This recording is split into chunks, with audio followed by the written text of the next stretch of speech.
Folks, you gotta go with the flows. I've been talking about this for years to you guys, and I know a lot of you get it. You gotta go with the flows, and you gotta go with the banking data. And what are the flows? Maybe some of you are like, what is he talking about? What's the flows? The flows, that's government spending. That's the amount of money the government is putting into the economy, net into people's pockets, okay? And then we can also look at, from time to time, net when they take it out. That's tax periods, okay? That's 4 or 5 times a year.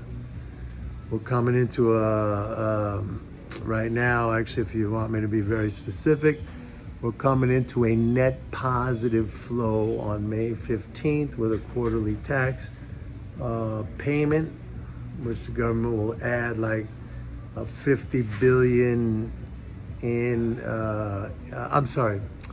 we're coming into a quarterly interest payment where the government will add like a 50 billion plus in interest. And then in June, we're coming into a quarterly tax payment where the government will take it out. But overall, because the government is a net spender, what does that mean? It means it spends more than it takes in.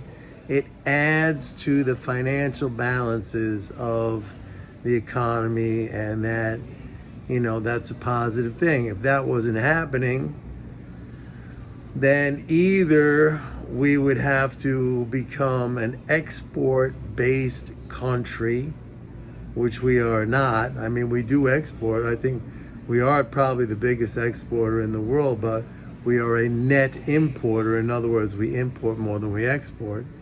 So that's a negative. Or we would have to become like Japan or China that exports more than we import, and we would earn foreign currency.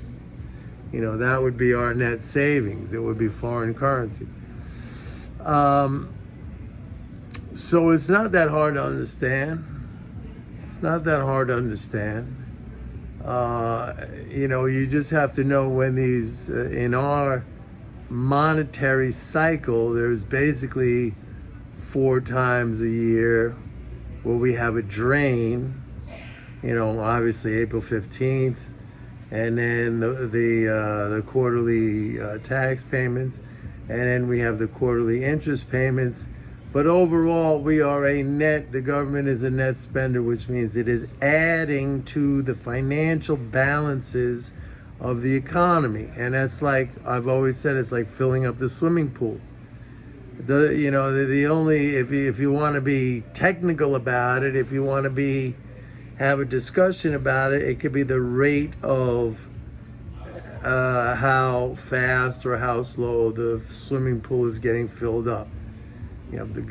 During the pandemic, the filling up was happening very, very rapidly, and we shot way up.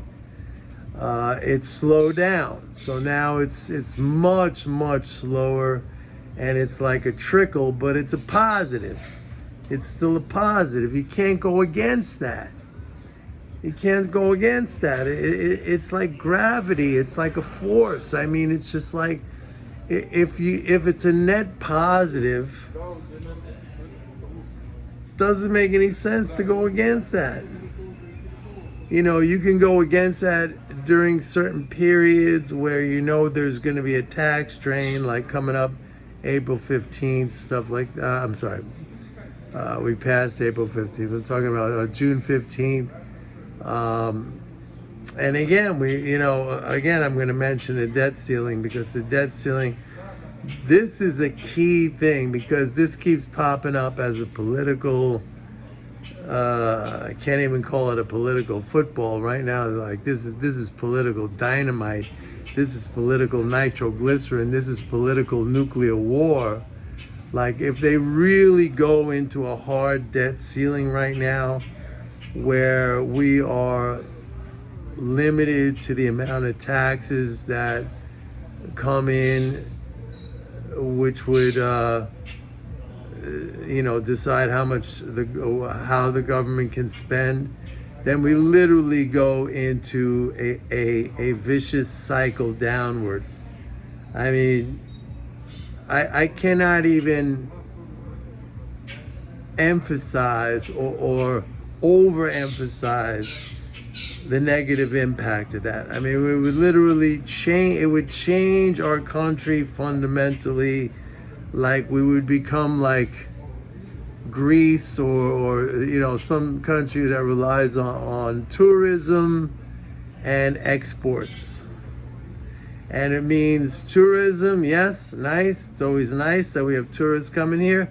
But our exports, you know what it would be? It would be our oil, our petroleum, and we're going to end up paying European prices, $10 a gallon, something like that for gasoline.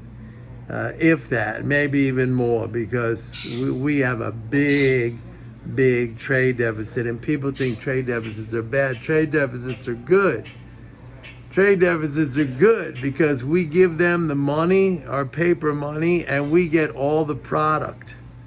And we live off of that product, and that defines our standard of living. See this beautiful America? We have such a wonderful standard of living. Everybody wants to come here. They're jumping over the borders and shit like that. I mean, we don't have that anymore after this.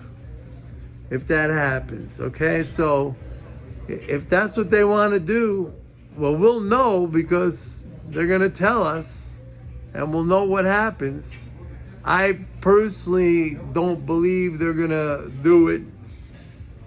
I don't think that that's stupid, but, never underestimate somebody's stupidity. That's all I can say. Bye.